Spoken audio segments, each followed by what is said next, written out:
Here we are with a short WWE SmackDown highlights video before the Saturday Night Main Event show, starting just in a few hours.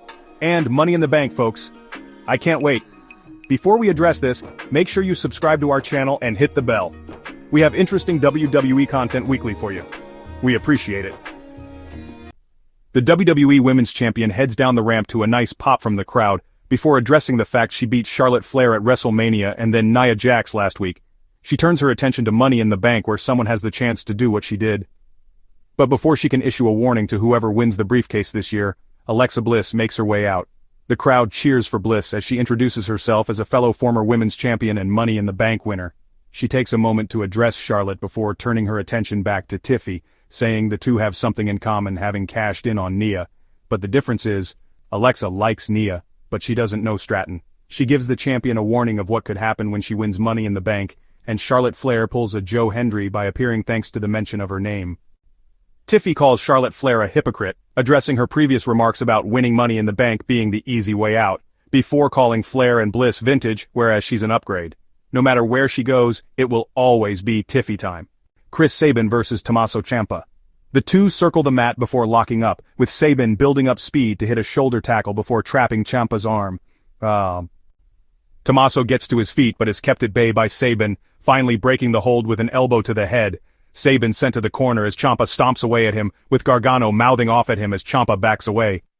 A snapmare by Tommaso, who gets a 2 count before continuing the beatdown. Sabin gets to his feet but is sent to the ropes by Ciampa, who hits a DDT before sending him to the outside.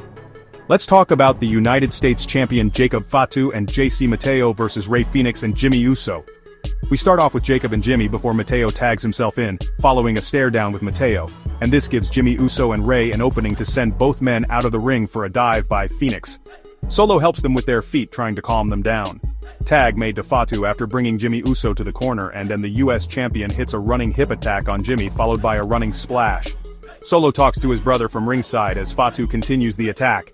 Mateo tags in, setting Jimmy Uso up on the turnbuckle. Corkscrew by Jimmy takes JC to the mat as Fenix reaches for the tag. Fenix then gets slammed to the announcement table by Fatu and JC Mateo goes for the pin. The pair reluctantly celebrate after the match. Winners by pinfall, Jacob Fatu and JC Mateo. Back at ringside, R-Truth comes down the ramp to a nice reaction from the crowd. He asks Savannah, "Georgia, what's up?" before talking about Saturday night's main event. He says he's not facing his childhood hero tomorrow night because the man we have seen, he doesn't recognize him. Truth couldn't figure out where it went wrong or how he could have prevented this, but then he realized the problem. The crowd shouts, "What?" and Truth repeats what he was saying, and then he clarifies that Cena's problem is power. Cena used to call Truth his friend and brother, but the more power he got, the more disconnected he felt. The text messages, less. The replies, slower. The phone calls stopped. Truth felt Cena was annoyed with him because no matter what we did was wrong. He thought he was getting on John's nerves, but he talked to others who felt the same way. John Cena isolated himself with power like that goblin from Lord of the Rings. He corrupted himself with power, and that's what Cena is, calling the title his. That's a reference about Gollum from Lord of the Rings, by the way, and Truth doesn't like what Cena has become. He also doesn't believe John Cena is happy. John Cena is the greatest of all time, and he doesn't know if he can bring Cena back, but he's gonna try. R-Truth doesn't want to put his hands on Cena, but if he has to, he will to beat the hustle, loyalty, and respect back into him. Well, let's see how it goes later on tonight. We wish good luck, R-Truth. And that's it for today, folks. Make sure you check WWE Saturday Night Main Event later on tonight, and let's see if R-Truth can redeem John Cena. Thank you so much for watching, and I'll see you soon with the Saturday Night Main Event results and highlights.